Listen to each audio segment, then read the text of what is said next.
Like a Hellcat.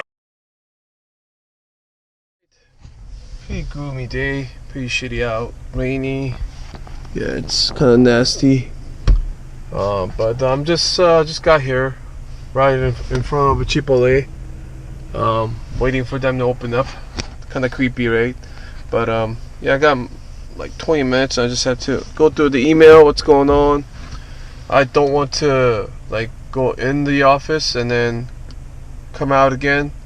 It's just gonna be a waste of time. So on my way, I just have to wait another 20 minutes. So I went to Home Depot, picked up this material which I'm gonna be working on. I just have to do a few ECUs that I couldn't ship out yesterday, and also there are a few mail-ins should be here today.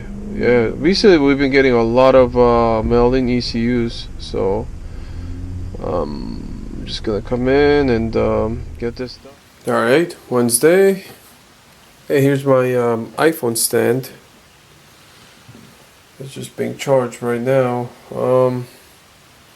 Yeah, just made with the little scrap, aluminum scraps. So, you know, one and only in the world. Why isn't he coming out? What the hell? Oh, there you go. So basically just put it together. Everything works. Anyhow, clean this area up.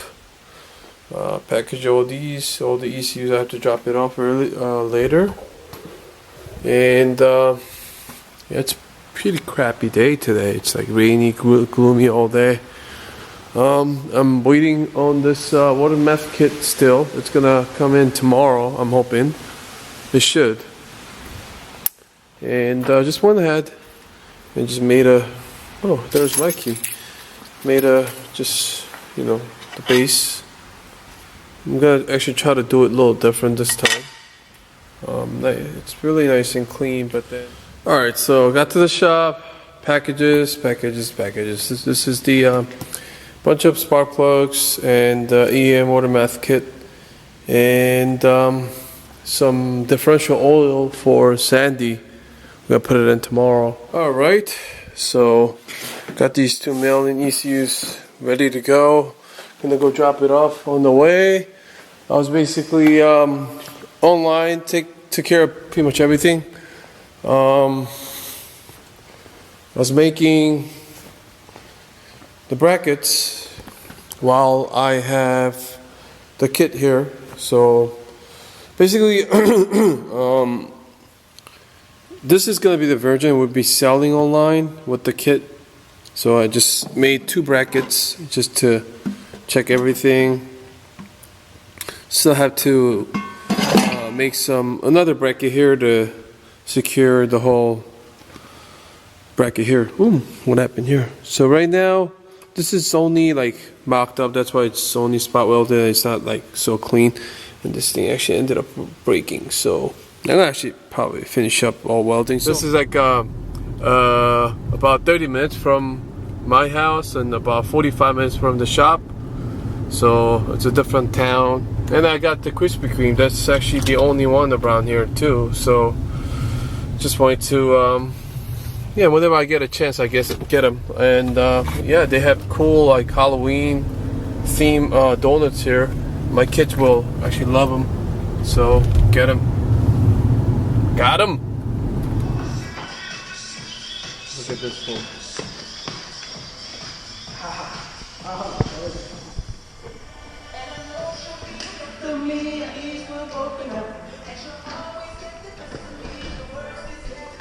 Wiring up the meth kit.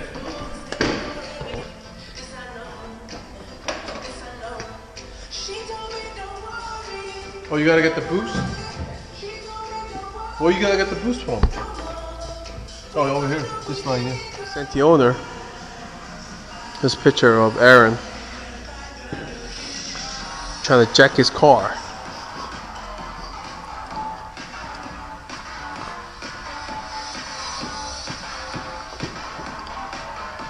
So professional.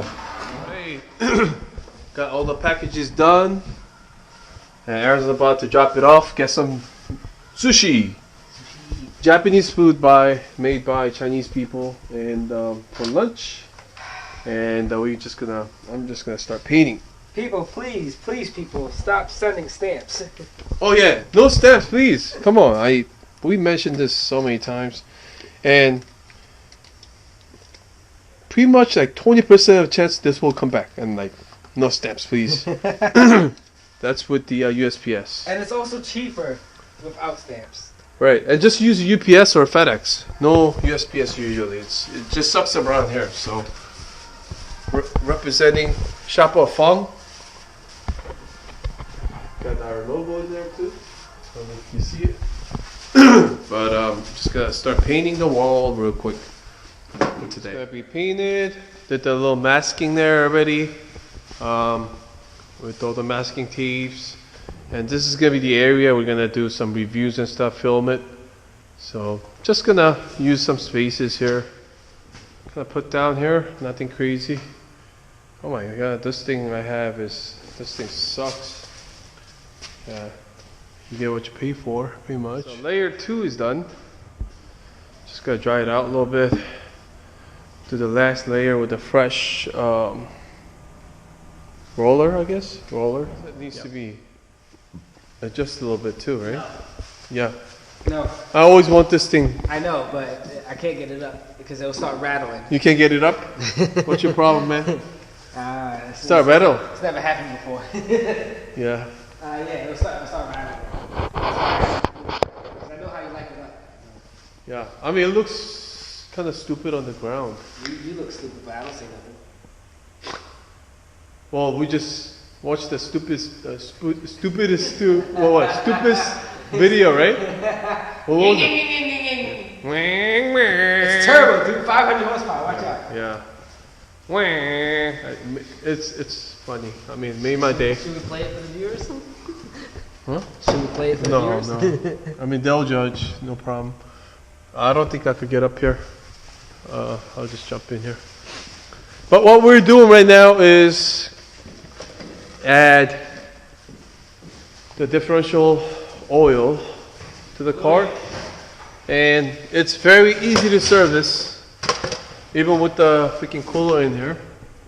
If you never seen this, it's we got the differential cooler all hooked up here, mounted here, but it was never ran.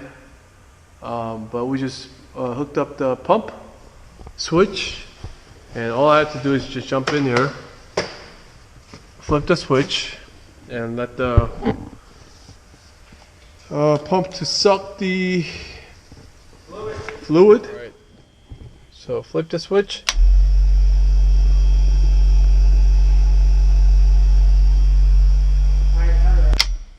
The differential cooler. Just go flip the switch. So good.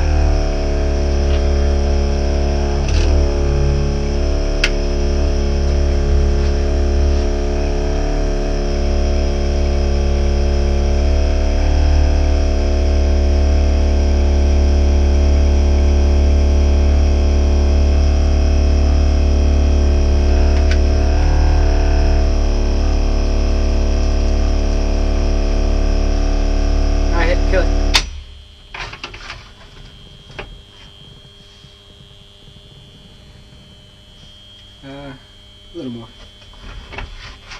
Alright, hit the switch.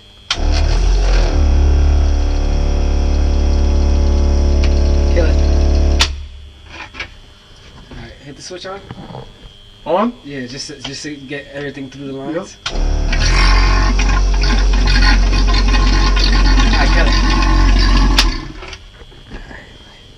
Huh? I'll make sure not to do a burnout this time. No burnout. I'll try not to.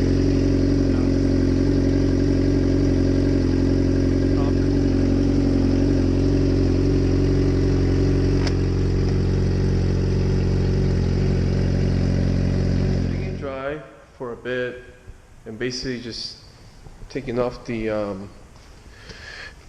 masking tape now. It looks pretty damn clean to me. Yep, came out pretty nice. Said and done, we're gonna actually put out a lot of like installation video, mostly the unboxing video, some like inside and stuff like that here. And when it's all said and done, it will look something like this. So yeah, we're gonna have different lighting, so you don't really see the surface of the wall so much as you can see this. I didn't really like it, but we can't really prep and do all the stuff, and that's just gonna take us so much time with this. So I mean, I think it came out nice overall, and we're gonna use this area for unboxing videos and some installation tips and stuff like that. So look out for our future videos.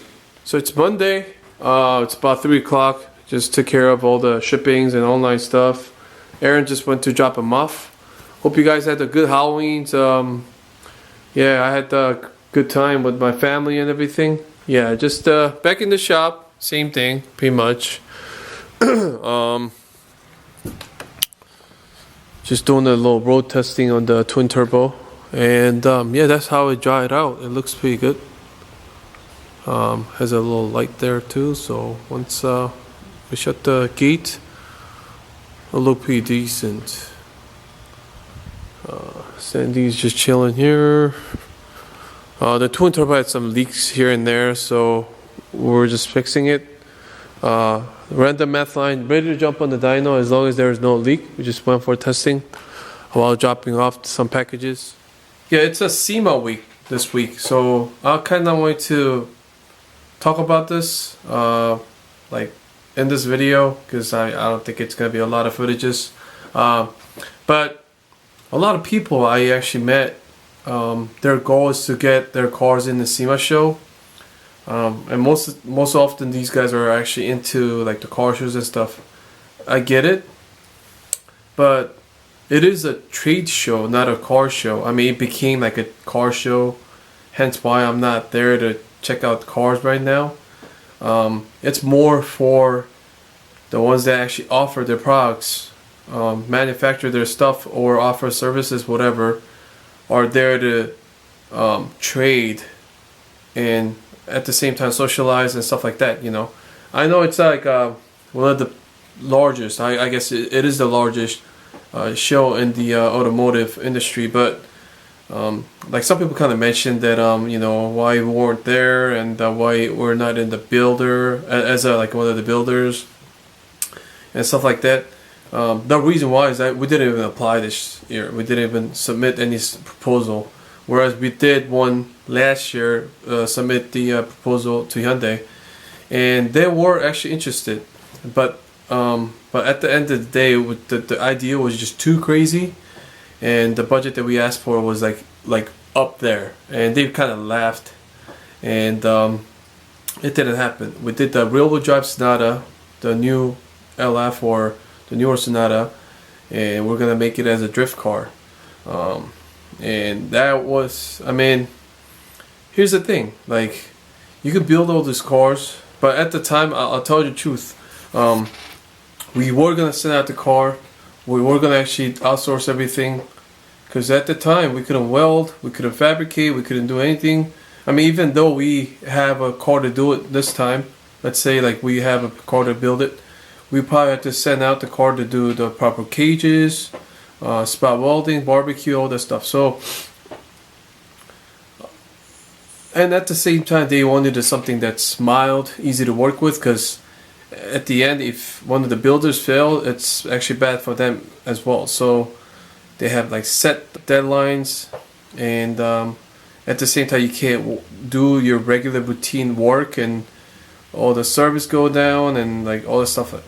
So I just I wasn't a fan of doing those unless we have something to offer. Like we were manufacturing stuff, we have our own products, and it's actually worth it for us to fly out, put the car in, this and that. So I just didn't think that it's worth of our time or anything if you don't have anything to trade in return. And even these cars that are at the booth, when was the last time you actually saw them actually properly running? Or even the parts that was on those cars, like when was the last time you actually have them out to be sold? Only a few of them, that's it. And at the same time, most of the times, it's not even their own products, it's someone else's. And those manufacturers who could trade their stuff, their services, products, are in that show and use your car. Because at the end, all the builders are actually going to be looking for the sponsorship, and most of the items that are on the car are not even really built by them. So I really didn't think it's worth of our time to actually build a car. And yet, like, we didn't want to go with the same cars like just we've been doing for like 5-6 years. And what's really the point? It's not challenging. It's the same thing over and over.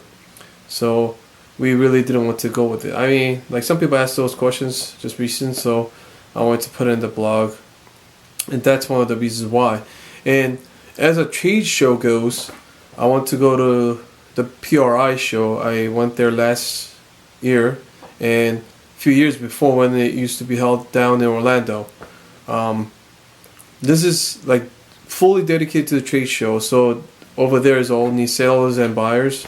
Not much of a car show in regards. So I like it. It's simple. It's more compact, concentrated. So there's a video of it if you want to go check it out. But yeah, I'm gonna be there in December. So that's when I'm actually going there to buy as a buyer. I'm not gonna go fly out to Las Vegas and spend 3 days, just can't even cover the whole conventions, and just basically attending the car show. So I'll be in PRI, and that's one of the reasons why we're not in SEMA. But yet, it doesn't mean that we're not going to be there. And I'm not going to try to take anything away from the builders or manufacturers or anything. It's just that like smaller companies like us, and who don't really, who don't really bullshit about our products. Like, we're not going to say this is our product. We're not going to say like we built this car when we didn't. As long as we don't have like brand new platform that's challenging, and we're gonna actually go all out to build stuff, and we're gonna offer it to public, you won't see us there.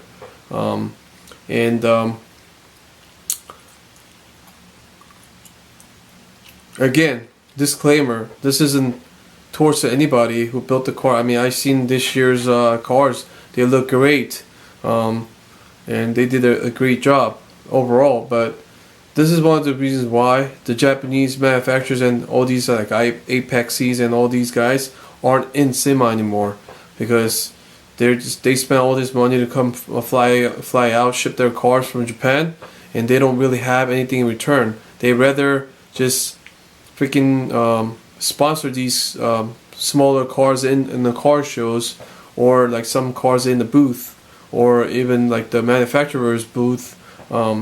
It's even better that way, and they're gonna spend a lot less money. So yeah, we get that, and I just hate to see people think this is some car show. It is not. That is a fact. It is a trade show, and in my opinion, like, some random people shouldn't be in there, not even allowed in there. You should be. I mean, it is registered. You have to register it with some company name and stuff, but I really think some random people that are just into culture shouldn't be even allowed in there. That's just my opinion.